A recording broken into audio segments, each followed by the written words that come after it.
அனைவருக்கும் வணக்கம். என் பெயர் பிரியதர்ஷினி. நான் 5ஆம் வகுப்பு படிக்கிறேன். நான் பேச வந்துள்ள தலைப்பு இளையோர் திறன். முயற்சியை பாராட்ட வந்துள்ள மதிப்பிற்குரிய நடுவர்களே, எங்கள் எதிர்காலத்தை செதுக்கும் அன்பு ஆசிரியர்களே, வெற்றியை நோக்கி பயணிக்கும் என் சக மாணவ மாணவிகளே, அனைவருக்கும் மனமார்ந்த வணக்கம். விழுந்தாலும் எழுந்திரு, வென்றாலும் பணிந்திரு, வாய்ப்பு வரும் வரை காத்திருக்காத, வாய்ப்பை நீயே உருவாக்கு. இந்த 4 வரியிலே என் பேச்சின் உயிர் மெய்ய கருத்து.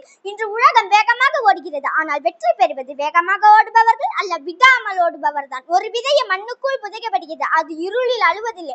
ஒரு நாள் நான் மரமாக மாறுவேன் என்று நம்பிக்கையோடு முழிக்கிறது. அதுபோல் நாமும் சோதனைகளை பார்த்து சோர்ந்து போகாமல் சாதனைகளா மாற வேண்டும். தோல்வி வந்தால் துவளாதே, துன்பம் வந்தால் கலங்காதே, துணிவை மட்டும் கைவிடாதே, வெற்றி உன்னை தேடி வருமே. நண்பர்களை, இன்று பல இளைஞர்கள் என்னால் முடியாது என்று நினைக்கிறார்கள். ஆனால் உண்மை என்ன தெரியுமா?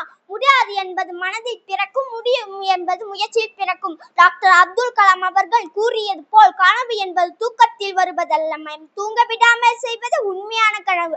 ஆகவே பெரிய கனவு காண்பவர்கள், அந்த கனவுக்காக தினமும் உழைப்பவர்கள், உங்கள் வெற்றி உங்கள் குடும்ப பெருமையாகவும் நாட்டின் எதிர்காலமாகவும் மாறட்டும்.